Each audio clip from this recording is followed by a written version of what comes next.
दोस्तों नमस्कार। दोस्तों हम लोग बात करने जा रहे हैं पश्चिम बंगाल विधानसभा चुनाव 2026 के बारे में। और इस पूरे एक महीने से ये विधानसभा का चुनाव चल रहा है और हमने हर एक तरह के ओपिनियन पोल, सर्वे, अपना सर्वे, औरों का सर्वे पर बात हम लोगों ने किया है। लेकिन अब तक एक ऐसा सेक्शन जिसका ओपिनियन पोल भी इक्वली इम्पोर्टेंट रहता है उसके बारे में हम लोग बात नहीं किए हैं। तो आज हम लोग उसके बारे में बात करेंगे और वो सेक्टर है सट्टा बाजार। सट्टा बाजार भी अपना अपना ओपिनियन पोल देता है। वहाँ पर लोग पैसे लगाते हैं कि किस पार्टी की सरकार उनको बनते हुए दिख रही है और इस आधार पर वो लोग एक अपना ओपिनियन पोल बताते हैं कि जितने लोग पैसा लगा रहे हैं अगर उनके हिसाब से वोटिंग भी हो जाए तो इतने सीट इस पार्टी को मिलती हुई दिख रही है। तो आइए इसी पर हम लोग बात करते हैं। तो सबसे पहले हम लोग बात करेंगे इंटरनेशनल सट्टा बाजार जो पॉली मार्केट है उसके बारे में हम लोग बातें करना स्टार्ट करते हैं। तो पॉली मार्केट के अनुसार 23 अप्रैल तक, कल शाम तक का ये डेटा है, कल शाम तक दिखा रहा था कि बीजेपी को जीतते हुए 55% लोग देख रहे हैं या उनको देखना चाहते हैं, जबकि टीएमसी को जीतते हुए मात्र 44.8% यानी 45% लोग टीएमसी को जीतते हुए देखना चाहते हैं। This is a huge difference. ये 10% जो होता है ये बहुत बड़ा सेक्शन होता है जो ये चाहते हैं कि टीएमसी जो है पश्चिम बंगाल में चुनाव हारे और बीजेपी को चाहते हैं कि वो वहां पर जीते। और आज जो पहला फेज का जो चुनाव हुआ है, जो मतदान पड़ा है और वहां जो हैवी वोटिंग हुई है, सोचिए कुछ कुछ डिस्ट्रिक्ट में 95% तक वोटिंग हुई है। Can you believe this? और ये वो क्षेत्र हैं जहां पर बीजेपी का स्ट्रॉन्ग होल्ड है। मतलब पिछले बार जो थोड़ी बहुत कसर रह गई थी, पिछले बार इन 152 में से बीजेपी 59 सीट जीती थी, तो लोगों को लग रहा था कि हमारी वजह से बीजेपी को कम सीटें आई हैं। तो इस बार वो घर से निकल कर आए हैं और मतदान किए हैं। तो मुझे लग रहा था कि हम लोग शुरू से ही बात कर रहे थे कि अगर बीजेपी को एडिशनल 5% वोट मिल जाता है, हिंदूज वोट मिल जाता है, तो बीजेपी इस चुनाव को क्लीन स्वीप कर सकती हैं। और लगता है कि पश्चिम बंगाल के हिंदुओं ने हमारे जैसे यूट्यूबर्स, छोटे मोटे यूट्यूबर्स की बात सुने हैं और भर भर कर घर से बाहर निकले हैं और मतदान कर रहे हैं। दोस्तों आज एक देख रहा था एक्स पर एक किसी ने पोस्ट डाला था। सोचिए, मैं बता रहा हूं कि क्या क्या लेवल है। एक कोई विधानसभा क्षेत्र है, नंदी ग्राम ही है शायद, वहां पर एक मुस्लिम बुजुर्ग थे, करीब 90 साल से ऊपर के रहे होंगे और वो चल नहीं सकते हैं और उनको वोट देने की इच्छा थी। तो वो एक आदमी से बोले कि बेटा मेरे को वोटिंग स्टेशन तक ले चलो, पोलिंग बूथ तक ले चलो, मुझे वोट डालना है। तो उससे पूछा कि आप क्यों? तो बोले कि यहाँ का जो एमएलए है उनको मैंने बोला कि हमारे गांव में सड़क नहीं है, वोटिंग डालने में परेशानी होती है। तो वो एमएलए जो है उसको गाली देकर कहता है कि तुम तो चल नहीं सकते हो, फिर तुम रोड का करोगे क्या?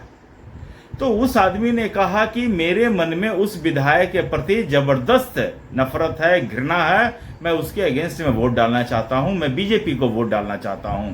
ये एक बुजुर्ग मुस्लिम का स्टेटमेंट है। अब सोचिए, ऐसा जो सेंटिमेंट है वो पूरे पश्चिम बंगाल में है।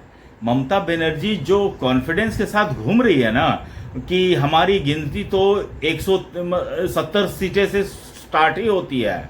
सोचिए जो रिमेनिंग है 142 जो सीट्स रिमेनिंग है, वहां पर ममता बनर्जी का स्ट्राइक रेट 85% है। जो रिमेनिंग 29 तारीख को पोल होने वाला है, उस 142 में से 123 सीटें ममता बनर्जी जीती हुई हैं। तो ममता बनर्जी का तो कॉन्फिडेंस सातवें आसमान पर है। लेकिन दोस्तों यहीं जब नेता का कॉन्फिडेंस सातवें आसमान पर होता है तो जनता उनके पैर कुतरती है और उनको जमीन पर बिठाती है। आपको याद होगा दिल्ली का एक मालिक था अरविंद केजरीवाल, वो भी इसी तरह अहंकार की तरह कहता था कि मोदी जी इस जन्म में तो आप हमें दिल्ली में हरा नहीं सकते हैं, आपको दूसरा जन्म लेना पड़ेगा। और मोदी ने अरविंद केजरीवाल को इसी जन्म में दिल्ली में हराया। आज वो दिल्ली छोड़कर जहां तहां भाग रहा है। वो आज उसका स्टेटमेंट देख रहे थे, कह रहा था कि पश्चिम बंगाल में टैंक उतारने की क्या जरूरत थी, युद्ध चल रहा है क्या।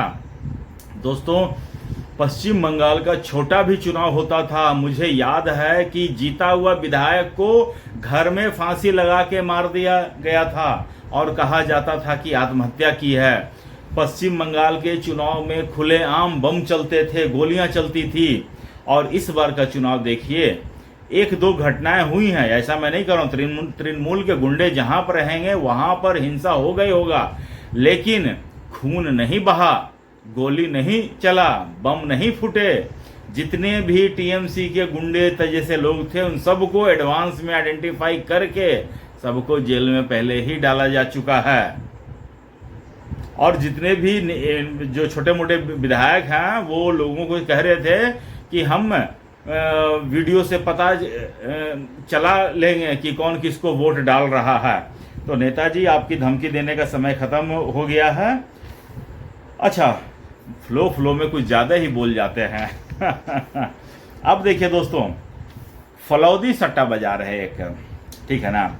फलौदी सट्टा बाजार को मैं फौलादी सट्टा बाजार कहता हूँ, नाम फौलादी थोड़ा ज़्यादा अच्छा लगता है। तो फौलादी सट्टा बाजार का जो एक्यूरेसी रेट है वो है 95% और लोग इसके ऊपर बहुत ज़्यादा ट्रस्ट करते हैं और लोग इंतज़ार करते हैं कि फलौदी सट्टा बाजार का ओपिनियन पोल कब आ रहा है।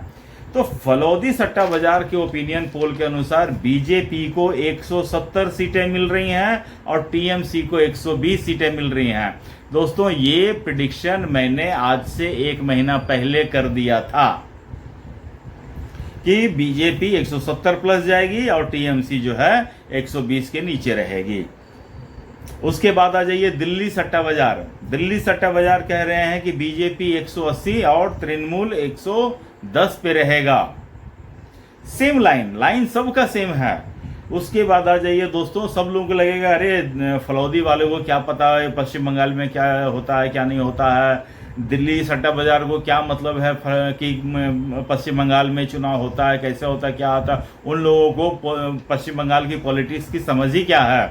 तो अब आ जाइए दोस्तों, उसको काउंटर करने के लिए कोलकाता सट्टा बाजार क्या कह रहा है वो जान लीजिए।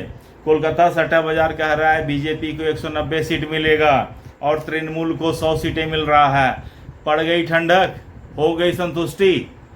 सब लोगों को समझ में नहीं आता है, सारा पॉलिटिक्स तो तृणमूल को ही समझ में आता है। जैसे अरविंद केजरीवाल को लगता था कि सारा इकोनॉमिक्स, सारा पॉलिटिक्स, सारा ज्योग्राफी उसी को समझ में आता है। अब देखिए मारा फिर रहा है। तो दोस्तों, इस तरह से जो सट्टा बाजार है उन्होंने अपना डेटा रखा है और हालांकि आज जो इनके डेटा को आज का वोटिंग पैटर्न जो है ना सपोर्ट भी कर रहे हैं, ठीक है ना। ऐसा नहीं है कि इन दोनों में इनके ओपिनियन पोल में और आज के वोटिंग पैटर्न में थोड़ा सा डिफरेंसेस है, नहीं, ये दोनों एक दूसरे को सपोर्ट भी कर रहे हैं। जिस तरह से वोटिंग चल रहा है, हर एक पॉलिटिकल पार्टी जो है अपने अपने तरीके से अपने अपने पक्ष में एनालिसिस करते हैं, लेकिन इन सट्टा बाजार को पॉलिटिक्स से कोई लेना देना होता नहीं। जो डेटा दिखता है वो प्रोजेक्ट करते हैं। अब कितना सही होते हैं कितना गलत होते हैं ये तो बाद में पता चलेगा, लेकिन मोटा मोटी इनका भी जो ओपिनियन है उनको समझना चाहिए। ऐसा नहीं लगना चाहिए कि कोई छूट गया है। हर किसी का ओपिनियन लेना है और तब जाके सरकार बनानी है। बनाने की इसकी सरकार है मोदी सरकार को। और 4 मई को झालमुड़ी खाना है। पश्चिम बंगाल में इस बार झालमुड़ी चलेगा। जैसे हरियाणा चुनाव 2024 में जलेबी चला था, आसाम में इस बार चलेगा पेड़ा और पश्चिम बंगाल में चलेगा झालमुड़ी। तो दोस्तों, आप लोग कमेंट करके बताइए, क्या आप लोग झालमुड़ी खाना चाहेंगे, पेड़ा खाना चाहेंगे? कमेंट करके बताइए और अपना ख्याल रखिए, स्वस्थ रहिए, मस्त रहिए। नमस्कार, बाय।